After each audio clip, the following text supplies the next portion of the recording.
எங்களை பொறுத்த வரைக்கும் எப்படி சொல்கிறது, புத்தக புச்சாவே இருக்காமல் கொஞ்சம் ப்ராக்டிக்கல் நாலேஜோடு இருக்கணும். இப்போ என்னோடவே ஒரு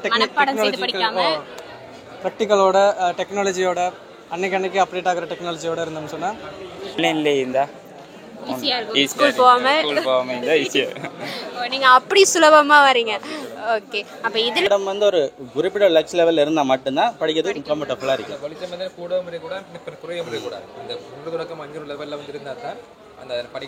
ஒவ்வொரு இடத்துக்கும் ஒவ்வொரு இடத்துக்கும் ஏற்ற மாதிரி இருக்கும். ஒவ்வொரு கண்டுபிடிப்பு வந்து இந்த கண்டுபிடிக்கணும்னு சொல்லி எல்லாம் முன்னுக்கு வருவாங்க. ஆனால் இங்கே வந்து அப்படி இல்லை.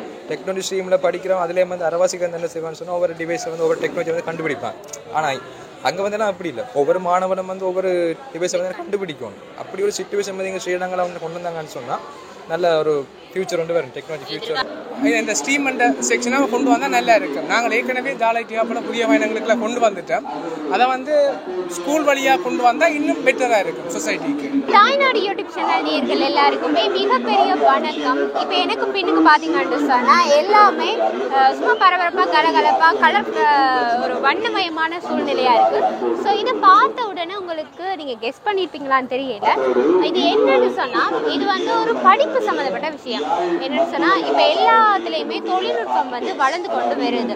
ஸோ அந்த தொழில்நுட்பம் வந்து இப்போ படிக்கிற ஜெனரேஷன்ஸுக்கு வந்து கூட போய் சேர மாட்டேங்குது. ஸோ அதை வந்து ஈஸியாக அவங்களுக்கு எப்படி சொல்லி புரிய வைக்கலாம்ன்ற மாதிரி தான் இந்த ஒரு இது வந்து இங்கே நடக்குது. இது என்னன்னு சொன்னால் YGC ஒரு புத்தக திருவிழா அப்படின்னு சொல்லி நடக்குது. YGC என்று சொன்னால் யாழ் ஜிட் ஹப். அது மூலியமாக வந்து இந்த தீவு பகுதியில் இருக்கிறவங்க, சிறிய சிறிய பாடசாலைகள், அது மட்டும் இல்லாமல் மிடில் இதில் இருக்கக்கூடியவங்க, அவங்களுக்கெல்லாம் இது ஐடி சம்மந்தமான நாலேஜ் தெரியாது. ஸோ அவங்களுக்கு வந்து இந்த நாலேஜ் புகுத்தும் விதமாக தான் நீங்கள் வந்து இந்த ஒரு கண்காட்சியை வந்து அரேஞ்ச் பண்ணியிருக்காங்க. அது மட்டும் இல்லாமல் இதுக்குள்ளே வந்து ஐடி சம்மந்தப்பட்ட நிறைய விஷயங்கள், ஓவிய கண்காட்சி, மட்பாண்டங்கள் எல்லாம் எப்படி செய்யலாம், இந்த ஜெனரேஷன்ஸுக்கு அதை எப்படி செய்யறதுன்ற சொல்லி கொடுக்குறது அப்படின்னு பல திறமைகள் வந்து இதுக்குள்ளே ஒழிச்சிருக்கிற முகமாக தான் இந்த கண்காட்சி வந்து இங்கே நடைபெறுது. இப்போ வந்து எல்லாருமே வந்து புத்தகத்தில் படித்து போட்டு அதை அப்படியே எக்ஸாமில் போய் எழுதிட்டு பாஸ் ஓகே 9 எடுத்துட்டோம்னு சொல்லிட்டு இருப்பாங்க. ஸோ அதெல்லாம் படிப்போம். புத்தகத்தையும் தாண்டி வாழ்க்கையில் நம்ம கற்றுக்க வேண்டிய விஷயம் நிறைய இருக்குது. இதெல்லாம் கற்றுக்கிட்டா தான் நாம் வாழ்க்கையில் முன்னேற முடியுங்கிற மாதிரியான ஒரு இதை சொல்லி கொடுக்குற விதமாக தான் இந்த கண்காட்சி வந்து இங்கே நடைபெறுது. ஸோ நாங்கள் உள்ளுக்கு போய் இந்த கண்காட்சியில் என்னென்ன விஷயங்கள் இருக்குது, எப்படியான புதிய கண்டுபிடிப்புக்கெல்லாம் கண்டுபிடிச்சிருக்காங்கன்னு தான் பார்க்க போகிறோம். அது மட்டும் இல்லாமல் இன்றைய காலத்தில் இந்த இலங்கையில் இருக்கக்கூடிய இந்த கல்வி முறைமை வந்து இப்போதைய ஜெனரேஷன்ஸுக்கு ஓகேவா இருக்கா, இதில் ஏதாவது மாற்றம் கொண்டு வரணுமா, அரசாங்கத்தால் ஏதாவது மாற்றம் செய்யணுமாண்டலாம் இப்போ இருக்கிற இந்த ஜெனரேஷன் மாணவர்கள்கிட்ட வந்து நாங்கள் கேட்டு தெரிஞ்சுக்க போகிறோம். ஸோ வாங்க நிகழ்ச்சிக்குள்ளே போகலாம். அதுக்கு முன்னுக்கு சப்ஸ்கிரைப் பண்ணாதவங்க மறக்காமல் சப்ஸ்கிரைப் பண்ணுங்கள், லைக் பண்ணுங்கள், ஷேர் பண்ணுங்கள். ஸோ வாங்க நிகழ்ச்சிக்குள்ளே போகலாம். வணக்கம் தம்பி. வணக்கம் அக்கா. நீங்கள் எந்த ஊர்? நான் வந்து நூறில் ஹெட்டன் அக்கா. நானும் ஹெட்டன் தான். ஓகே, ஹெட்டன் தான். இங்கே என்ன கண்காட்சி வந்திருக்கு? ஹெட்டன்லேருந்து இங்கே வந்திருக்கீங்களா இல்லை இங்கே படிக்கிறீங்களா? இல்லை, நான் இங்கே படிக்கிறேன். என்ன யூனிவர்சிட்டி? ஜெஃப்னா யூனிவர்சிட்டி. ஓகே, என்ன இதில் படிக்கிறீங்க? என்ன பிரிவு? Mechatronics technology. ஓகே, நீங்கள் இப்போ கண்காணிப்பு இதுக்கு வச்சுருக்க இது என்னது, கண்காட்சிக்கு வச்சுருக்க இது? இதெல்லாம் எங்களோட மினி ப்ராஜெக்ட் இருக்கா. நாங்கள் ஃபர்ஸ்ட் இயரில் கம்ப்ளீட் பண்ண எங்களோட மினி ப்ராஜெக்ட் வந்து நாங்கள் இங்கே எக்ஸிபிஷனாக கொண்டு வந்து வச்சுருக்கோம். ஓகே, இப்போ நாங்கள் இந்த பக்கம் வரும்போது இந்த மானிட்டரில் எங்களோட முகாமெல்லாம் காட்டினது. ஸோ இது என்ன செட்டப்பில் வச்சுருக்கீங்க? அது என்ன இது என்ன ஒரு கான்செப்டாக்கா? இப்போ இதுலேருந்து வரேன். இது வந்து ஒரு COVID-19 safety system with entrance verification அப்படின்னு சொன்னால் அந்த டைமில் கண்டுபிடிக்கப்படுது 1 இயருக்கு முன்னாடி. எப்படி சொன்னால் இப்போ முன்னே வந்து ட்ரெடிஷ்னலாக ஒரு ஹியூமன் ஃபேஸ் மாஸ்க் போட்டிருக்காங்களான்னு பார்ப்பாங்க. அப்புறம் அவங்க தான் அந்த ஐஆர் டிரான்ஸ்மிட்டரை வச்சு எங்களோட பாடி டெம்பரேச்சர் செக் பண்ணுவாங்க. அப்படி அந்த ஃபீச்சர்ஸை நாங்கள் இம்ப்ளிமெண்ட் பண்ணி ஒரு மெஷினுக்குள்ளே கொண்டு வந்திருக்கோம். அப்படின்னு சொன்னால் உங்களை நீங்களே செக் பண்ணிக்கொள்ளலாம். இந்த இமேஜ் ப்ராசஸிங் மூலமாக நீங்கள் ஃபேஸ் மாஸ்க் போட்டிருக்கீங்களா இல்லையான்னு சொல்லி ஒட்டவா செக் பண்ணும்.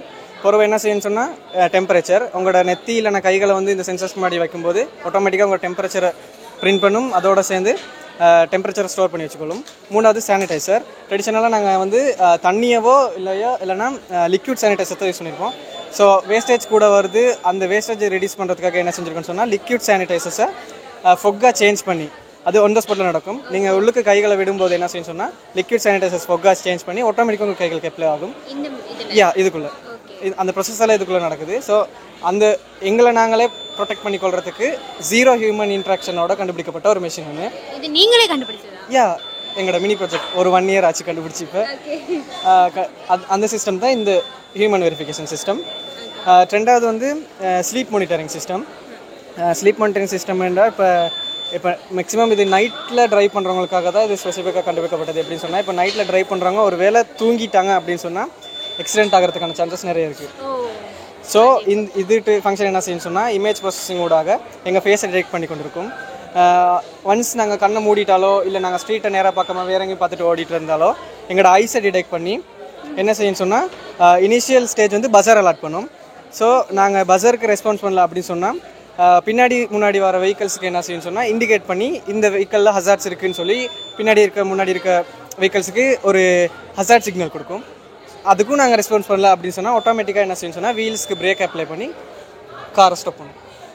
ஓகே, இதெல்லாம் நீங்களே சுயமாக கண்டுபிடிப்புகள். இது வந்து எந்த ப்ராஜெக்ட், இது வந்து மிஸ்டர் சதாண்ட ப்ராஜெக்ட். ஒவ்வொருத்தரும் மாறி ஒரு ப்ராஜெக்ட் பண்ணுறீங்க. ஓகே, இதுதான் உங்களோட ப்ராஜெக்ட். உங்களோட ப்ராஜெக்ட் ரொம்ப அருமையாக இருக்குது. ஏன்னா இது கொரோனா காலத்தில் வந்து எல்லாருமே கஷ்டப்பட்டுட்டு இருந்தாங்க. நீங்கள் அதை வந்து இந்த ஓல்டுன்றாலும் அதை நீங்கள் இப்போதைய ஜெனரேஷனுக்கு கொண்டு வந்திருக்கீங்க தானே, அது பாராட்டக்கூடிய விஷயம் தான். இது வந்து கல்வியில் வந்து எல்லாருக்குமே ரொம்ப முக்கியமான ஒரு இது. இப்போ வந்து கல்வி ஒன்று எல்லாத்துக்கும் முக்கியம் தானே. இப்போ இந்த ஒரு சிஸ்டம் கண்டுபிடிச்சிருக்கீங்க தானே, இப்போ இனி வர ஜெனரேஷன்ஸுக்கு உங்களோட அனுபவம் ரீதியாக படிக்கிறவங்களுக்கு என்ன சொல்லணும்னு ஆசைப்பட்றீங்க? அவ்வளோலாம் அனுபவம் இல்லைக்கா இப்போதைக்கு. எங்களை பொறுத்த வரைக்கும் எப்படி சொல்கிறது, புத்தக புச்சாவே இருக்காமல் கொஞ்சம் ப்ராக்டிக்கல் நாலேஜோடு இருக்கணும். இப்போ என்னோடவே ஒரு டெக்னாலஜியோட அன்னைக்கு அப்டேட் ஆகிற டெக்னாலஜியோட இருந்தோம்னு சொன்னால் இப்போ இந்த ஸ்ரீலங்காவில் இப்போ இருக்கிற இந்த கல்வி முறையை பற்றி நீங்கள் என்ன நினைக்கிறீங்க? அவ்வளோலாம் எனக்கு ஜென்ரல் நாலேஜ் இல்லைக்கா. எனக்கு ஸ்ரீலங்கா ஃபுல்லாக எப்படி படிச்சு கொடுக்குறாங்களாம் தெரியாது. எங்களை பொறுத்த வரைக்கும் எங்களோட டெக்னாலஜி ஸ்ட்ரீம் நான் மெக்கட்ரானிக்ஸ் படிக்கிறேன். இப்போ எங்களுக்கு இது ஒரு எப்படி சொல்கிறது ஒரு அட்வான்ஸ் ஸ்டடீஸ். இனி ஒவ்வொருத்தவங்களுக்கும் ஒவ்வொரு ஃபீல்ட் செக்ஷன்ஸ் இருக்கும். ஒவ்வொருத்தவங்க ஆர்ட்ஸ் படிப்பாங்க, ஒருத்தவங்க டெக்னாலஜி படிப்பாங்க. இப்போ அவங்கவுங்க ஃபீல்டில் அவங்கவுங்க கொஞ்சம் இதாக இருந்தால் நல்லாயிருக்கும். ஓகே, உங்களோட ப்ராஜெக்ட் வந்து ரொம்ப வரவேற்கத்தக்க ஒரு ப்ராஜெக்ட். ஸோ உங்களோட ஃப்யூச்சருக்கு எங்களுடைய மனமார்ந்த வாழ்த்துக்கள். தேங்க்யூ. இந்த டிசம்பர் இப்போ ஒரு ப்ராஜெக்ட் நாங்கள் செஞ்சுட்டு இருக்கோம். அது இந்த டிசம்பர் தான் நாங்கள் சப்மிட் பண்ணோம். ஸோ அடுத்த எக்ஸ்போல நீங்கள் அதை பார்க்கலாம். அது இதை விட கொஞ்சம் பெருசாக இருக்கும். உங்களோட புது முயற்சிக்கும் வாழ்த்துக்கள். இப்போ செய்த இந்த முயற்சிக்கும் வாழ்த்துக்கள். நீங்கள் இனி ஃபியூச்சரில் செய்ய போகிற எல்லாத்துக்குமே எங்களுடைய மனமார்ந்த வாழ்த்துக்கள். நன்றி. தேங்க்யூக்கா.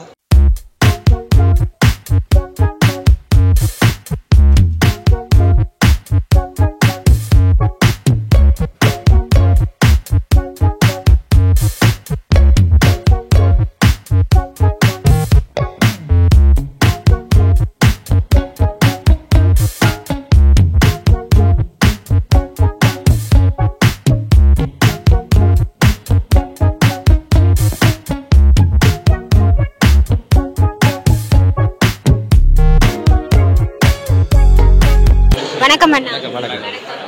நீங்கள் யூனிவர்சிட்டி ஸ்டூடெண்ட்ஸா? ஜப்னா. ஓகே, உங்களோட கண்டுபிடிப்பா இது? இது வந்து நாங்கள் லெப்பில் வந்து லக்ஷ்மி சமன் செய்கிறது தான் இதில் கான்செப்ட். அதாவது இது வந்து 75 வாட்ஸில் வந்து எவ்வளோ வெளிச்சத்தை தரும், இது வந்து 15 வாட்ஸில் எவ்வளோ வெளிச்சத்தை தரும், அதே மாதிரி இது வந்து 12 வாட்ஸில் வந்து எவ்வளோ வெளிச்சம் தரும், இது வந்து 4 வாட்ஸில் எவ்வளோ வெளிச்சத்தை தருமென்னு நம்ம பார்த்துட்டு இது வந்து எனர்ஜி எஃபிஷியன்சியான ஒரு லேம்ப் பண்ணுறதை கண்டுபிடிக்கிறது தான் இந்த ப்ரொஜெக்டின நோக்கம். மற்ற வந்து பப்ளிக்கு வந்து சிங்கிள் பேஸ் 3 பேஸ் வந்து நல்லா தெரியாது. மற்ற வந்து வீட்டில் வந்து யூஸ் பண்ணுற டிவைஸில் வந்து அதாவது டிபி பாக்ஸ்லேயே வந்து வச்சுருப்பாங்க, அவங்க வந்து பார்க்க மாட்டாங்க. அதை வந்து நாங்கள் வந்து டிஸ்பிளே பண்ணுறோம். மற்ற வந்து இந்த இதான் டிவைஸ், மற்ற வந்து ஒரு ஆளுக்கு வந்து கரண்ட் அடித்தா வந்து எந்த டிவைஸ் வந்து ஒர்க் பண்ணும் அப்படின்னு சொல்லி அதை வந்து நாங்கள் பப்ளிக் வந்து டிஸ்பிளே பண்ணுறோம். அது மட்டும் இல்லாமல் வந்து இருக்கிற பல்ப் டைப்ஸை போட்டு எந்த பல்ப் டைப்ஸ் வந்து பெஸ்ட்டுன்னு சொல்லி அதை வந்து நாங்கள் டிஸ்பிளே பண்ணுறோம். ஓகே, இப்போ மின்சாரம்ன்றது வந்து இப்போ எல்லா வீட்லேயுமே பாவிக்கக்கூடிய ஒன்று, அத்தியாவசியமாக உண்டாகவும் மாறிட்டுது. ஸோ அதில் வந்து நீங்கள் வந்து எக்ஸ்பிளைன் பண்ணுறதுக்காக மக்களுக்காக வச்சுருக்கீங்க. இதில் வந்து இப்போ எந்த பல்ப் யூஸ் பண்ணினா வந்து மக்கள்கிட்ட அந்த மின்சார பாவனைகளுக்கு ஏற்ற மாதிரி இருக்கும்? இதில் வந்து 3 டைப் பல்ப்ஸ் இருக்குது. 3 டைப் பல்ப்ஸ்லேயே வந்து இப்போ நாங்கள் எங்களோட IEEE ரூல்ஸ் அண்ட் ரெகுலேஷன் படி பார்க்க வந்து நாங்கள் வந்து எடுத்து வச்சு சொல்லலாது இந்த பல்பை யூஸ் பண்ணலாம், இந்த பல்பை யூஸ் பண்ணலாம்னு சொல்லலாம். அதுக்கு வந்து இருக்குது லக்ஸ் லெவலில் பார்க்கணும். லக்ஸ் லெவலில் பார்க்குறதுக்கு தான் இந்த லக்ஸ் மீட்டர் வந்து இருக்குது. இந்த லக்ஸ் மீட்டரை வந்து நாங்கள் பார்த்தோம்னு சொன்னால் இந்த பல்பில் வந்து 75 வாட்ஸ் இருக்குது, இதில் வந்து 12 வாட்ஸ் இருக்குது. இப்போ நாங்கள் வந்து பார்த்தோம்னு சொன்னால் லக்ஸ் லெவலில் பார்த்தோம்னு சொன்னால் இந்த லக்ஸ் லெவலில் வந்து இங்கே பாருங்கள், இது வந்து 75 பட்ஸ் வந்து சக்தி எடுக்குது. அந்த 75 பட்ஸ் வந்து சக்தி எடுக்க வந்து இங்கே இதை பார்த்தீங்கன்னா வந்து 5.4 தான் லக்ஸ் காட்டுது. அடுத்து இது வந்து 15 பட்ஸில் ஒர்க் பண்ணுற சிஎஃப்எல்எம். 15 பட்ஸில் ஒர்க் பண்ணுற சிஎஃப்எல்எம் வந்து எவ்வளவு லக்ஸ் காட்டுதாண்டா 9.something காட்டுது. அதே இது வந்து 12 வாட்ஸில் ஒர்க் பண்ணுற எல்இடி லேம்ப், 12 வாட்ஸில் ஒர்க் பண்ணுற எல்இடி லேம்ப் வந்து எவ்வளவு காட்டுதுன்னு சொன்னால் 30 சம்திங் காட்டுது. அப்போ அதுலேருந்து நமக்கு என்ன விளங்குதுன்னா, இப்போ என்கிட்ட தான் இது வந்து 75 வாட்ஸில் வந்து இந்த லைட் வந்து ஒர்க் பண்ணாலும் அதுலேருந்து வர வெளிச்சம் வந்து குறைவாக இருக்குது. அதே இது வந்து 12 வாட்ஸில் வந்து இந்த எல்இடி ஒர்க் பண்ணாலும் அதுலேருந்து வர வெளிச்சம் வந்து நிறைய இருக்குது. அப்போ நீங்கள் வந்து எல்லாரையும் கேட்டால் சொல்லுவீங்க வந்து எல்இடி யூஸ் பண்ணலாம். ஆனால் எல்இடி யூஸ் பண்ணுறது ரீசன் வந்து தெரியாது. இப்போ நீங்களே பார்த்துருப்பீங்க வந்து லக்ஸ் லெவல் வந்து எல்இடி வந்து ஓகேயா இருக்குது. ஸோ அப்போ வந்து எல்இடி தான் பெஸ்ட்டுன்னு சொல்லி உங்களை வந்து இப்போ தெரிஞ்சிருக்கு. நிறையா கூட வந்து என்ன செய்வாங்கன்னு சொன்னால், கடைக்கு போயிட்டு இது வந்து 12 வாட்ஸ் தானே இந்த லைட், அப்போ இது வந்து வெளிச்சமாக அறியாது, இது வந்து 75 வாட்ஸ் இருக்குது தானே, அப்போ இந்த பல்ப் வந்து வெளிச்சமாக இருக்குன்னு சொல்லி அதை வாங்கி கொண்டு ஃபிட் பண்ணிடுவாங்க. அப்போ இதை பற்றி நாலேஜ் இல்லாதாங்க அப்போ என்ன செய்வாங்க, அதை கொண்டு வந்து ஃபிட் பண்ணதுக்கு பிறகு இது வந்து ஒரு ரூமுக்கு வந்து பக்கியாக இருக்கும். அடுத்து வந்து சைட் எஃபெக்ட் இருக்கும். அதே இது வந்து இந்த எல்இடி என்று சொல்லக்குள்ள வந்து சைட் எஃபெக்ட்கள் வந்து இல்லாமல் இருக்கும். அடுத்து வந்து அந்த எலக்ட்ரிசிட்டியில் வந்து IEEE என்ற ரெகுலேஷன், அந்த IEEE என்ற ரெகுலேஷன் வந்து என்ன சொல்லுதுன்னு சொன்னால், ஒரு படிக்கிற இடத்தின் லக்ஸ் லெவல் வந்து 300 500க்குள்ள இருக்கணும். அதே மாதிரி ஒரு ஜுவல்லரி, ஒரு நாக்கடையாளின் லக்ஸ் லெவல் வந்து ஒரு 7500 இருக்கு. என்னென்னு சொன்னால், நாக்கடையால் வந்து நல்ல பிரைட்டாக இருந்தால் சொன்னால் தான். அதே மாதிரி படிக்கிற இடம் வந்து ஒரு குறிப்பிட்ட லக்ஸ் லெவலில் இருந்தால் மட்டும்தான் படிக்கிறதுக்கு கம்ஃபர்டபுளாக இருக்குது. வெளிச்சம் வந்து கூட கூட குறைய கூடாது. இந்த 3 தொடக்கம் 5 லெவலில் வந்து இருந்தால் தான் அந்த படிக்கிறது வந்து ஒவ்வொரு இடத்துக்கும் ஏற்ற மாதிரி இருக்கு. அது வந்து IEEE ரெகுலேஷன் வந்து அவங்க சொல்கிறாங்க, எலக்ட்ரிசிட்டியில் IEEE ரெகுலேஷன். ஓகே, இப்போ இது இருக்குது தானே அண்ணா, இது வந்து இதில் வந்து இப்போ இந்த கரண்ட் எவ்வளோ பாவிச்சிருக்கிறாங்க, கரண்ட் அடித்தா இதை யூஸ் அந்த இதெல்லாம் எப்படி பார்க்குறது? அதனால சொன்னால் இப்போ இவ்வளோ செட்டப்பும் வந்து 3 phase செட்டப். இப்போ இங்கே வந்து 3 phase செட்டப் வந்து நாங்கள் வந்து எங்கே யூஸ் பண்ண முடியும் சொன்னால், 3 phase செட்டப்பில் வந்து 400 வோல்டேஜ் வரும். அந்த 3 phase செட்டப் வந்து நாங்கள் வீடுகளில் வந்து யூஸ் பண்ண இல்லாது. ஏன்னு சொன்னால் அது வந்து வோல்டேஜ் கூட. அது எங்கே யூஸ் பண்ண சொன்னால் ஃபேக்ட்ரிஸ், இண்டஸ்ட்ரீஸ் அங்கே வந்து யூஸ் பண்ணணும். ஏன்னு சொன்னால் ஃபேக்ட்ரிஸ், இண்டஸ்ட்ரியில் வந்து பவர்ஃபுல் மோட்டர்ஸ் இருக்குது, மற்ற பவர்ஃபுல் மெஷின்ஸ் இருக்குது. அதால் அங்கே வந்து வோல்டேஜ் கூட, அதுக்காண்டி அங்கே அதை வந்து யூஸ் பண்ணணும். அதாவது 3 phase ரைட். சிங்கிள் பேஸை பார்த்தோம்னு சொன்னால் அதில் வரப்போகிறது வந்து 230 வோல்டேஜ். அங்கே வந்து ஒரு லைஃபும் 1 நியூட்டன் தான் வரப்போகுது. அதுதான் வந்து என்ன செய்ய பண்ண சொன்னால், நாங்கள் வந்து எனக்கு வீடுகளை வந்து யூஸ் பண்ணுவோம். ஏன்னு சொன்னால் இப்போ எனக்கு வீட்டில் வந்து லைட் மற்ற பிளக், அடுத்து வந்து ஒரு மோட்டர் பம்ப் இருக்குது. ஸோ அதுக்கு வந்து 230 வோல்டேஜ் வந்து ஓகே. அடுத்து வந்து இந்த டிவைஸை பார்த்தோம்னு சொன்னால், இது வந்து 2 pole MCCB. இதே இருக்குன்னு சொன்னால், இப்போ இதில் பார்த்தீங்கன்னு சொன்னால் C14 இருக்குது. இந்த C14 மீனிங் வந்து என்னென்னு சொன்னால், 40 ஆம்பியருக்கு மேலே இந்த கரண்ட் வந்து எடுத்துன்னு சொன்னால் அது வந்து ஆட்டோமேட்டிக்காக வந்து ட்ரிப் ஆயிடும். அது ட்ரிப் ஆயிடும். இப்போ எங்களுக்கு வந்து ஒரு பாதுகாப்பு டிவைஸை வந்து இது வந்து இருக்குது. அதாவது 40 ஆம்பியருக்கு மேலே வந்து உள்ள எடுத்துன்னு சொன்னால் இது வந்து ஆட்டோமேட்டிக்காக ட்ரிப் ஆகிடும். அடுத்து இதனால் வர கனெக்ஷன் வந்து இந்த RCCBக்கு வருது. அடுத்து வந்து பார்த்தோம்னா இதில் வந்து டெஸ்ட் பட்டின் ஒன்று இருக்குது. RCB டிவைஸில் வந்து ஒரு டெஸ்ட் பட்டின் ஒன்று இருக்குது. இந்த டெஸ்ட் பட்டின் வந்து என்ன செய்யணும்னு சொன்னால், இவங்களை வந்து கரண்ட் அடிச்சுட்டு 30 மில்லியன் பேரில் வந்து இது வந்து ஆட்டோமேட்டிக்காக வந்து ஒர்க் ஆகும். ஆட்டோமேட்டிக்காக ஒர்க் ஆகும், ட்ரிப் ஆகிடும். சம்டைம்ஸ் இந்த RCB இருக்கிற டெஸ்ட் பட்டின் வந்து ஒர்க் பண்ணலைன்னு சொன்னால் RCB வந்து ஒர்க் பண்ணாது. நீங்கள் எவ்வளோ தான் கரண்ட் அடிச்சு எவ்வளோ தான் நடந்தாலும் வந்து அப்படியே இருக்குது. டெஸ்ட் பட்டின் வந்து நாங்கள் அடிக்க செக் பண்ணணும். அடுத்த அப்புறம் பார்த்தோம்னு சொன்னால், இந்த கனெக்ஷன் வந்து இப்படியே வந்து ஒவ்வொரு சர்க்கிட் பிரேக்கரும் வந்து கொடுத்துருக்குறோம். ஏன் ஒவ்வொரு சர்க்கிட் பிரேக்கருக்கும் நாங்கள் கொடுத்துருக்கிறோம்னு சொன்னால், இப்போ எக்ஸாம்பிள் சொல்ல போனால், உங்களோட வீட்டை வந்து கரண்ட் இல்லை, ஆனால் பக்கத்து வீட்டை வந்து கரண்ட் இருக்குது. ஆனால் சிபிகிட்ட கால் பண்ணி சொல்கிறீங்க, சிபிகாரன் வந்து சொல்கிறான் தங்கட லைனில் வந்து ஒரு பிரச்சனையும் இல்லைன்னு. நீங்கள் வந்து பார்த்தா எல்லாமே வந்து ட்ரிப் ஆகிருக்குது. ஆனால் ஃபர்ஸ்ட் சர்க்கிட் வந்து ஒன் பண்ணுறீங்க. ஃபர்ஸ்ட் சர்க்கிட் ஒன் பண்ணால் சர்க்கிட் ஒன் வந்து வேறு சைடு ஒரு பிரச்சனையும் இல்லை. அதே மாதிரி செகண்ட் சர்க்கிட் ஒன் பண்ணுறீங்க. செகண்ட் சர்க்கிட் ஒன் பண்ணால் அதுவும் ஒன்றாது, அதுலேயும் வந்து ஒரு பிரச்சனையும் இல்லை. தேர்ட் சர்க்கிட் ஒன் பண்ணிங்க, அது வந்து ட்ரிப் ஆகுது. ட்ரிப் அப்போ என்ன செய்வீங்க, அந்த லைனில் மட்டும்தான் அது என்ன ஃபோல்ட்டுன்னு சொல்லி, அதாவது என்ன பிள்ளைன்னு சொல்லி அந்த லைன் பண்ணி செக் பண்ணக்கூடிய மாதிரி ஒவ்வொரு சர்க்கிட்டும் வந்து ஒவ்வொரு சர்க்கிட் பிரேக் வந்து போடணும். ஆனால் இப்போ வந்து என்ன செய்வாங்க சொன்னால், எல்லாத்தையும் வந்து ஒரு பிரேக்கில் வந்து இப்போ கொடுத்து விட்டால் அது வந்து அப்படி பார்க்கலாது. எங்கள் பிரச்சனை வந்து நாங்கள் வந்து ஐடென்டிஃபை பண்ணிடலாம். இப்போ ஒவ்வொரு சர்க்கிட்டுக்கும் வந்து ஒவ்வொரு சர்க்கிட் பிரேக்கர் நாங்கள் போட்டோம்னு சொன்னால் எங்கள் ஃபோர்ஜின் ஐடியா பண்ணுறது ஷுவர் எங்களுக்கு. மற்றது வந்து இதில் வந்து நாங்கள் டிஸ்பிளே பண்ணிக்கிறோம்னு சொன்னால் இந்த மெச்சக்கரி லேம்பில் வந்து ஒரு டிரான்ஸ்ஃபார்மரும் ஒரு கெப்பாசிட்டரும் வந்து நாங்கள் வந்து டிஸ்பிளே பண்ணிக்கிறோம். இது ஏன்னு சொன்னால் 3 ஃபேஸ்லேருந்து வந்த கனெக்ஷனை வந்து 230 வோல்டேஜை வந்து அதாவது ட்ரான்ஸ்ஃபர் பண்ணி இந்த பல்பை வந்து பேக் பண்ணுறதுக்கான இந்த டிரான்ஸ்ஃபார்மர் கெப்பாசிட்டர் வந்து நாங்கள் டிஸ்பிளே பண்ணிக்கிறோம். இப்போ என்னடானா முக்கியமான கேள்வி வந்து இப்போ கரண்ட் பில் வருது தானே, ஆனால் ஒரு சிலருக்கு வந்து கூட வரும், அவங்க பாவிச்சது குறைவாக இருக்கும், கரண்ட் பில் கூட வரும்.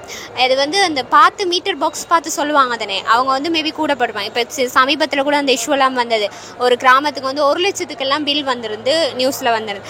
இப்போ அவங்க தந்த பில் நாங்கள் இதுதான் பாவிச்சிருக்கிறோம், இந்த பில் தான் வந்து எப்படி பார்க்குறது, அதுக்கு ஏதாவது ட்ரிக் இருக்கா?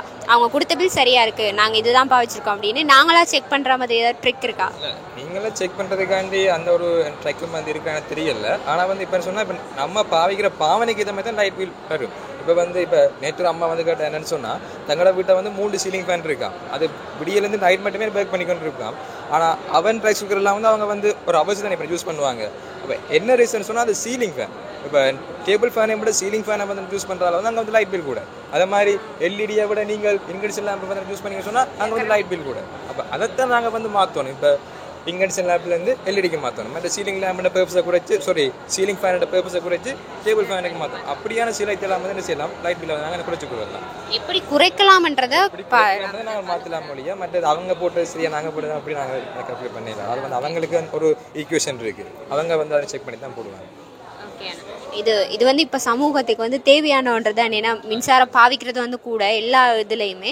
ஸோ வந்து எதை பாவிச்சா நாங்கள் மின்சாரத்தை முறையான முறையில் பேண முடியுன்றதுக்கு நீங்கள் ஒரு இது கொண்டு வந்திருக்கீங்க. பல்பையும் வந்து அவங்க யூஸ் பண்ணணும், மற்றது லைட் பில் வந்து இப்போ இந்த குறைகிறதுக்கான அட்வான்டேஜஸ் மற்ற வந்து ஒவ்வொரு டிவைஸும் வந்து பாதுகாப்பு முக்கியம். இப்போ எலக்ட்ரிசிட்டி சொன்னால் சும்மா விளையாட்டு இல்லை.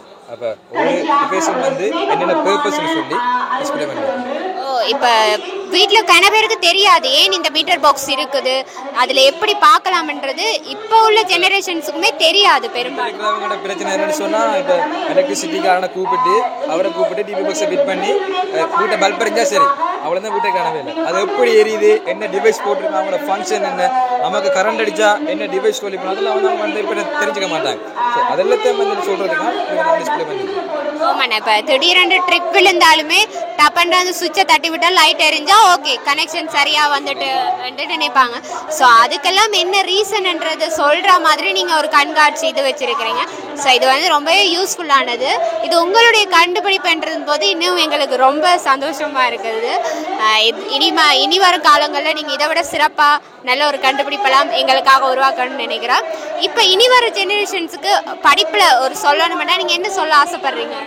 படிக்கிற ஜெனரேஷனுக்கு வந்து இப்போ எல்லாமே வந்து டெக்னாலஜி ஃபீல்டுக்காக மாறுது. இப்போ அதாவது இப்போ ஒவ்வொருத்தரும் வந்து ஒவ்வொரு சயின்டிஃபிக்ஸை வந்து என்ன கண்டுபிடிச்சு அதில் வந்து அந்த டிவைஸை வந்து மேம்படுத்தி தான் வந்து ஒவ்வொருத்தர் வந்து முன்னுக்கு வராங்க. அப்போ அந்த டெக்னாலஜி ஃபீல்டில் வந்து ஒவ்வொருத்தர் முன்னுக்கு வந்தாங்கன்னு சொன்னால் எங்களோட டெக்னாலஜி அந்த ஃபீல்ட் வந்து முன்னுக்கு வரும். இந்த ஒவ்வொருத்தர் வந்து ஒவ்வொரு கண்டுபிடிப்பை வந்து கண்டுபிடிக்க அது மார்க்கெட்டு வரைக்கும் வந்து இன்னும் அது வந்து பெஸ்ட்டாக இருக்குது. அப்போ இப்போ ஸ்ரீலங்காவில் இருக்கிற கல்வி முறைகளை பற்றி நீங்கள் என்ன நினைக்கிறீங்க? ஸ்ரீலங்காவில் இருக்கிற கல்வி முறையில் வந்து இப்போ ஸ்ரீலங்காவில் டெக்னாலஜி வந்து முன்னுரிமை வந்து கொடுக்குறாங்கல்ல. அதாவது இப்போ சைனீஸ் எல்லாம் பார்த்தீங்கன்னு சொன்னால், அதாவது கொரியன் சைட் எல்லாம் பார்த்தீங்கன்னு சொன்னால் ஒவ்வொருத்தரும் வந்து ஒவ்வொரு கண்டுபிடிப்பு வந்து இந்த கண்டுபிடிக்கணும்னு சொல்லி எல்லாம் முன்னுக்கு வருவாங்க. ஆனால் இங்கே வந்து அப்படி இல்லை. டெக்னாலஜி ஸ்ட்ரீமில் படிக்கிறோம், அதுலேயே வந்து அரவாசிக்கு வந்து என்ன செய்வான்னு சொன்னால் ஒவ்வொரு டிவைஸை வந்து ஒவ்வொரு டெக்னாலஜி வந்து கண்டுபிடிப்பாங்க. ஆனால் அங்கே வந்தெல்லாம் அப்படி இல்லை. ஒவ்வொரு மாணவனும் வந்து ஒவ்வொரு டிவைஸை வந்து கண்டுபிடிக்கணும். அப்படி ஒரு சிச்சுவேஷன் வந்து எங்கள் ஸ்ரீலங்காவில் வந்து கொண்டு வந்தாங்கன்னு சொன்னால் நல்ல ஒரு ஃபியூச்சர் வந்து வரும், டெக்னாலஜி ஃபியூச்சர் வந்து கொண்டு வரும். ஓகே, நான் நன்றி. உங்களோட எதிர்காலத்துக்கும் எங்களுடைய வாழ்த்துக்கள். தேங்க்யூ.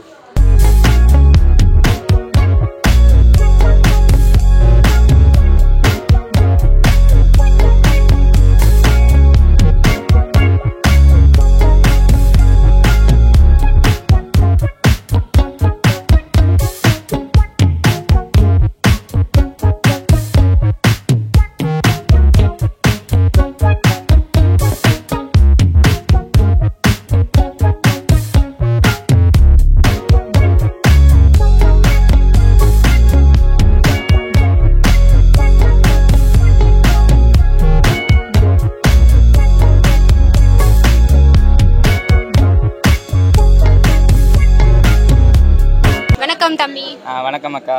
எது school? Mannar Erukkulampatti. Mannar school. Okay, இது எப்படி உங்களுக்கு தெரியும் இங்க இப்படி ஒன்று நடக்குது? அந்த ஸ்கூல் மூலியமா சொன்னாங்க? ஸ்கூல் மூலியமா ஒரு லெட்டர் ஒன்று வந்துச்சு, அதை பார்த்தீங்க வந்தோம். சரி, ஓகே. நீங்க இதுக்குள்ள வந்துட்டீங்க. இந்த இதுக்குள்ள என்னத்தை பார்த்தீங்க? உங்களுக்கு என்ன தெரிஞ்சு கொள்ளக்கூடிய மாதிரி இருந்துச்சு? இதுக்குள்ள வந்து ஃபுல்லாக ஐடி பற்றி கொஞ்சம் தெரிஞ்சுக்கணும். இதில் புதிய கேம்ஸ் நம்மளோட சிந்தனைக்கு ஏற்றாப்புல இருந்துச்சு. இது மூலம் நம்மளுக்கு மட்டும் பயன்படாமல் வெளியே நம்ம போய் இதை இன்னொரு ஆளுக்கு சொல்லிக் கொடுக்கக்கூடிய மாதிரியே இருந்துச்சு. அவங்க அவ்வளோ வடிவாக எக்ஸ்பிளைன் பண்ணாங்க. வேற அந்த உள்ள வந்து 3D அது உள்ள இருந்துச்சுன்னா அதெல்லாம் ஃபர்ஸ்ட் எக்ஸ்பீரியன்ஸ். இது வரைக்கும் நான் பண்ணது இல்லை, ஃபர்ஸ்ட் டைமாக நான் இதை வந்து செஞ்சீங்க. ஓகே, இப்போ வந்து நீங்கள் போய் இன்னொருத்தருக்கு சொல்லக்கூடிய அளவுக்கு இங்கே கற்றுக்கொண்டீங்க. இப்போ இந்த கல்வி முறை இருக்குது தானே ஸ்ரீலங்காவில், இதில் உங்களுக்கு என்ன தோணுது? ஏதாச்சும் மாற்றணும் அப்படின்னு தோணுதா உங்களோட கல்வி முறைமையில்? விஞ்ஞான உலகம் வந்து இப்போது இருக்குது. அந்த விஞ்ஞான உலகத்திலே கொண்டு போனால் இப்போ உள்ள காலம் நல்லா இருக்குன்னு நினைக்கிறேன். கல்வியில் ஏதாவது ஒரு மாற்றம் கொண்டு வரணும்னா நீங்கள் என்ன சொல்லுவீங்க? என்ன மாற்றம் கொண்டு தான் உங்களுக்கு ஈஸியாக படிக்கக்கூடிய மாதிரி இருக்கும்?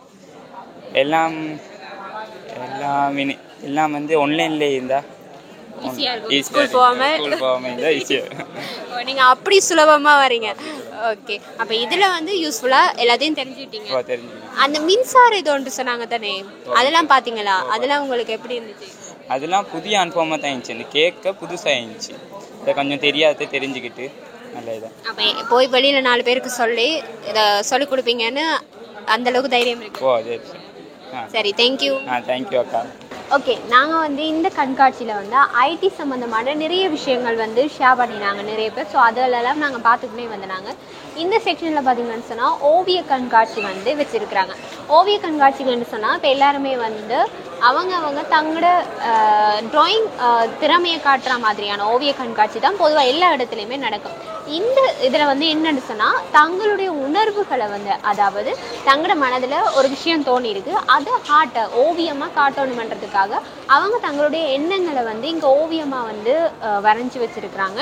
ஸோ அந்த மாதிரி எனக்கு பக்கத்தில் பார்த்தீங்கன்னு சொன்னால் இங்கே ஒரு வித்தியாசமான இது ஒன்று செட்டப் ஒன்று செய்து வச்சுருக்குறாங்க. இது வந்து ஒரு அண்ணா வடிவமைச்சது. ஆனால் அவர் வந்து எங்கள்கிட்ட கதைக்கு முகம் காட்ட வரையில. ஸோ அவர் எக்ஸ்பிளைன் பண்ணினார் இது என்னன்னு சொல்லி. ஸோ அதை நான் உங்களுக்கு சொல்ல போகிறேன். என்னன்னு சொன்னால், இதை பார்க்கும்போது எல்லாருக்குமே இது என்னடான்னு தான் தோணும். எங்களுக்குமே பார்க்கும்போது முதல்ல கெஸ் ஆகல இது என்னன்னு சொல்லி. இது என்னன்னு சொன்னால் ஒரு நாய் பார்க்க உங்களுக்கு நாய் மாதிரி தெரியாமல் இருக்கா, ஆனால் இது ஒரு நாய். இது வந்து அவருடைய ஒரு மனசில் மிக ஆழமாக பதிஞ்ச ஒரு விஷயத்தை வந்து அவர் ஒரு சிற்பமாக வந்து இங்கே கொண்டு வச்சிருக்கிறாரு. இதுக்கு ஒரு ஸ்டோரியும் இருக்குது. என்னென்னு சொன்னால், அவர் வளர்த்த ஒரு நாய் வந்து ரோடு ஆக்சிடெண்ட்டில் வந்து அடிபட்டு வந்து அங்கே அது இருக்கும்போது சுற்றி இருந்த ஆட்கள் யாருமே அதை கவனிக்கலையாம், பார்க்கவும் இல்லையாம். அப்போ இவர் என்ன செய்தாராம், அந்த நாயை வந்து அந்த காலை பிடிச்சி இழுத்து கொண்டு போகும்போது அந்த நாயினுடைய பார்ட்ஸுகள் எல்லாம் வந்து வெளியில் வந்துட்டு தான். ஸோ அந்த வெளியில் வந்து இப்படி தான் வந்து அவங்க வந்து அந்த நாயை அடக்கம் பண்ணினதால் வந்து அந்த உணர்வு வந்து தன்னால் மறக்க முடியாதபடியாக அந்த உணர்வை தான் இந்த ஓவிய கண்காட்சியில் வந்து ஒரு சிற்பமாக செய்து வைக்கணும்னு சொல்லி அவர் தன்னுடைய உணர்வை வந்து இந்த சிற்பமாக வந்து செய்து வச்சிருக்கிறார். அப்படி அவருடைய மனதில் இருக்கக்கூடிய அந்த ஒரு உணர்வை சிற்பமாக செய்து வச்சிருக்கிற இந்த நாவினுடைய ஓவியத்தை தான் நீங்கள் இப்போ பார்த்துட்ருக்கீங்க. இங்கே இருக்கிற இந்த ஓவியத்தை பார்த்தீங்கன்னு சொன்னால், இது பார்த்ததுமே எல்லாருக்கும் கெஸ் ஆகிருக்கு. சைவ நெறி சமயத்தில் வந்து அந்த கூடுதலாக எல்லாருமே அந்த கதைகளுக்காகவே படிப்பாங்க. ஸோ அப்படி சைவ நெறி படித்தவங்களுக்கு தெரிஞ்சிருக்கும். இது வந்து கண்ணப்பர் சுவாமிகளுடைய கதை. சிவபெருமானுடைய கண்ணில் வந்து கண்ணப்பர் சுவாமி தன்னுடைய இடது காலை வச்சு அவருடைய கண்ணையும் குத்தி கொண்ட அந்த ஒரு கதை இருக்குது தெரியுமா, அந்த கதையை வந்து ஓவியத்தில் பிரதிபலிக்கக்கூடிய மாதிரி தான் இந்த கண்காட்சி இந்த ஓவியத்தை வரைஞ்சி வச்சுருக்காங்க.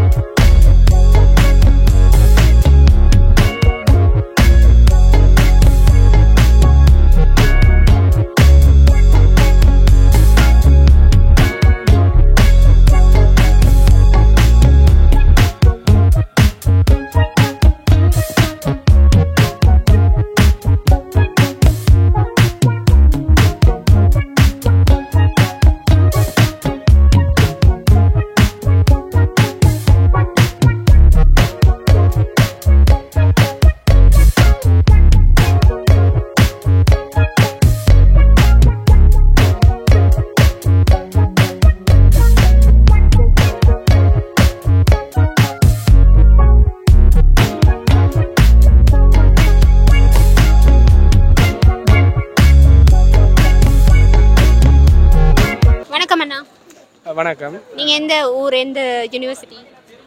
நான் வந்து மதுரை நான் யூனிவர்சிட்டி போகிறதுக்கு வந்து காத்து கொண்டிருக்கிறேன். இப்போ தான் எனக்கு என்டர் ஆக போகிறேன். ஓகே, நீங்கள் என்ன ப்ரொஜெக்ட் இங்கே கண்காட்சிக்காக வச்சுருக்கீங்க? நான் வந்து YIT இன்டர்னாக நான் இங்கே வந்து நிற்கிறேன். ஸோ நாங்கள் வந்து இந்த மேக்கர் ஸ்பேஸ்ன்ற ஒரு இடத்த செஞ்சு கொண்டிருக்கிறோம். இங்கே ஸ்கூல் ஸ்டூடெண்ட்ஸுக்காண்டி பேசிக்கான சயின்ஸ் ப்ரொஜெக்ட்ஸ், ஆர்டினோ ப்ரொஜெக்ட்ஸ், அதோடு சேர்ந்து சைபர் செக்யூரிட்டி என்ற ஒரு தனி இடமாக செஞ்சு கொண்டிருக்கிறோம். இதில் வந்து நாங்கள் என்ன செய்ய வரோம் என்றால், இப்போ ஜாழ்ப்பாணத்துக்கு இப்போ தான் ரோபோட்டிக்ஸ் புதுசு. ஸோ ஜாழ்ப்பாணம் மாவட்டத்தை எடுத்துக்கொண்டோம்னா ரோபோட்ஸ் ஓரளவுக்கு தெரிஞ்சிருக்கும். பிள்ளைகளுக்கு ஆர்டினோ வேண்டா என்ன, மெட்ட ESP32 வேண்டா என்ன. ஆனால் வெளி மாவட்டத்து பிள்ளைகளுக்கோ தீபகத்து பிள்ளைகளுக்கோ வந்து அதுக்கான தெரியாது. ஸோ அந்த பிள்ளைகள் விளங்கி கொள்றதுக்கு ஆகலும் கடினமாகவும் இல்லாமல் ஒரு சிம்பிளான ஆர்டினோ ப்ரொஜெக்ட்ஸை காட்டி அவைக்கு சொல்லிக் கொடுக்குறோம். அதோடு நாங்கள் வந்து சயின்ஸில் கணக்கு படிக்க கஷ்டப்பட்டுருக்கோம். அந்த கன்செப்டை வந்து விளையாட்டோடு சேர்த்து சிம்பிளான கன்செப்டை இங்கே கொடுத்து கொண்டு வரோம். அதோட அது நாங்கள் செய்கிறோம். அதோட மெட்டாக்க இத்தனை பேருக்கு கைத்தறி தெரியுமென்னு தெரியாது. இங்கே நாங்கள் கைத்தறி வச்சுருக்கிறோம். மட்பாண்டம் செய்கிறது எப்படின்னு தெரியாது, அது வச்சுருக்கிறோம். இப்போ ஜெனரேட்டிவ் AI வந்து விரிச்சு கொண்டு போகுது. ஸோ அதுக்குன்னு தனியாக ஒரு பூத் வச்சுருக்கிறோம். இப்படி வந்து இப்போத்தைய நிலைமைக்கு மாணவர்களை மாற்றுறதுக்காண்டி தான் இந்த வேலையில் போய் கொண்டிருக்கு. ஓகே, நீங்கள் இப்போ இந்த ஜெனரேஷன்ஸுக்கு எப்படி கல்வி முறையை கற்றுக் கொடுக்கலாம்ன்ற மாதிரி தான் ஒரு கான்செப்டை கொண்டு வந்து சொல்லிக் கொடுக்குறீங்க. இப்போ ஒரு கல்வி முறைமை இருக்குது தானே இந்த ஸ்ரீலங்காவில். இந்த கல்வி முறைமையில் உங்களுக்கு ஏதாவது மாற்றணும், இல்லை இப்படியே இருக்கலாம் அப்படின்ற மாதிரி ஏதாவது இருக்குதா? மாற்றணும் என்றால் நான் சொல்லுவேன் வந்து இந்த புத்தக படிப்போட தவிர அவையை நிப்பாட்டி கொள்ளக்கூடாது. அவன் வந்து இப்போ எக்ஸ்ட்ராவான நாலேஜ் இருந்தால் தான் அவன் வாழ்க்கையில் அங்கே உதவும். இப்போ ஒருத்தன் வந்து நல்ல ரிசல்ட்ஸ் எடுத்து நல்ல யூனிவர்சிட்டி போய் அவங்க கார பாடத்தை படிச்சுட்டு போவாங்க. ஸோ அவனுக்கு இன்ட்ரெஸ்டான ஃபீல்டில் வந்து அவன் எடுத்து அவன் தன் வாழ்க்கையை கொண்டு போகணும். ஸோ அதுக்கு தான் நாங்கள் ஒரு கேட்வேயாக இங்கேருந்து வேலை செஞ்சு கொண்டிருக்கிறோம். இப்போ அரசாங்கத்தால் இந்த கல்வியில் ஒரு சேஞ்ச் கொண்டு வரணும், ஒரு மாற்றத்தை கொண்டு வந்தால் நல்லா இருக்கும்னா நீங்கள் என்னத்தை சொல்லுவீங்க? அதாவது அவள் வந்து அதை ஏற்கனவே பிளான் பண்ணிடலாம். இந்த ஸ்டெம் எஜுகேஷன் ஒன்று இருக்குது, ஸ்டீம் அண்ட் ஸ்டெம் வந்து science, tech, engineering, mathematics, science, tech, engineering, arts, mathematics. அதை வந்து இவ்வளோ நாளும் அப்படி இல்லை, எல்லாம் தனித்தனி பாடமாக இருந்ததும் அந்த ஸ்பெசிஃபிக்காக சொல்கிற மாதிரி இல்லை. ஆனால் இனி அவள் வந்து அப்படி ஸ்பெசிஃபிக்காக வந்து கொண்டு வர போயினா அதை நான் நல்லா வரவேற்கிறேன். அப்படி இருந்தால் தான் பிள்ளைகள் வந்து கிணக்கு அறிஞ்சு கொள்ளலாம். சும்மா படித்து பாடமாக்கிட்டு எழுத விட்டுட்டு அப்படி ஒரு பேரண்ட் எண்ணத்தோட புது அப் டு டேட்டாக இருக்கலாம் பிள்ளைகள். அதுக்காக இந்த சேஞ்சை கல்வி முறைமையில் கொண்டு வந்தால் நல்லா இருக்கும். இந்த ஸ்ட்ரீம் அண்ட் செக்ஷனாக கொண்டு வந்தால் நல்லா இருக்கும். நாங்கள் ஏற்கனவே ஜாலைட்டியாக புதிய பயணங்களுக்குலாம் கொண்டு வந்துட்டோம். அதை வந்து ஸ்கூல் வழியாக கொண்டு வந்தால் இன்னும் பெட்டராக இருக்கும் சொசைட்டிக்கு. ஓகே அண்ணா, நன்றி. தேங்க்ஸ். ஓகே, இன்றைக்கி வந்து பார்த்திங்கன்னு சொன்னால் இங்கே வந்து நாங்கள் நிறைய இந்த படிப்பு சம்மந்தமான விஷயங்கள் எல்லாமே வந்து தெரிஞ்சுக்கொண்டோம். என்னென்று சொன்னால் இப்போ வந்து AI தொழில்நுட்பம்ன்றது வந்து இப்போ வந்து மிக வேகமாக வந்து பரவிக்கிட்டு வருது. ஒரு விஷயத்தை வந்து விஷுவலாக எப்படி சொல்லலாம்ன்றதை வந்து இந்த AI தொழில்நுட்பம் மூலியமாக வந்து நாங்கள் வந்து பார்க்கக்கூடிய மாதிரி இருக்கும். இப்போ கிட்டத்தில் கூட ஒரு வீடியோ ரிலீஸ் ஆனது, சிகிரிய ஓவியங்கள் வந்து AI தொழில்நுட்பம் மூலம் அந்த போகிற விஷுவலாக போகிற அந்த காட்சி ஒன்றை வந்து வெளியிட்டிருந்தாங்க. ஸோ அந்த மாதிரி வீடியோஸ் எல்லாம் இந்த AI தொழில்நுட்பத்தை பயன்படுத்தி தான் செய்திருந்தாங்க. ஸோ இந்த மாதிரி தொழில்நுட்பங்கள் வந்து இப்போ ஒரு கிராமப்புறங்களில் இருக்கிறவங்களோ தீவு பகுதியில் படிக்கிறவங்களுக்கோ வந்து போய் சேராது தானே. ஸோ அவங்களுக்கு அதை வந்து சிம்பிளாக இப்போ அவங்களோட ஒரு நாலேஜுக்கு ஏற்ற மாதிரி புரியக்கூடிய வகையில் சிம்பிளான மெத்தட்களை யூஸ் பண்ணி தான் இங்கே அதெல்லாம் சொல்லி கொடுத்துருக்காங்க. அது மட்டும் இல்லாமல் ஓவியங்கள்ன்ற ஒரு செக்ஷனுக்குள்ளே போயிருந்தோம். அங்கேயுமே உணர்வு பூர்வமான ஓவியங்கள் எல்லாமே வந்து நாங்கள் பார்க்கக்கூடிய மாதிரி இருந்தது. ஸோ இந்த மாதிரி பல திறமையான மாணவர்களுடைய திறன்களை வந்து இந்த கண்காட்சி மூலியமாக நாங்கள் உங்களுக்கு காண்பித்திருந்தோம். ஸோ இந்த மாதிரி பயனுள்ள இன்னும் ஒரு நிகழ்ச்சியில் உங்களை சந்திக்கும் வரை உங்களிடமிருந்து விடைபெறும் நான் ஹரிணி. மறக்காமல் லைக் பண்ணுங்கள், கமெண்ட் பண்ணுங்கள், ஷேர் பண்ணுங்கள், சப்ஸ்கிரைப் பண்ணுங்கள். மீண்டும் ஒரு புதிய நிகழ்ச்சியில் சந்திக்கிறோம். பாய்.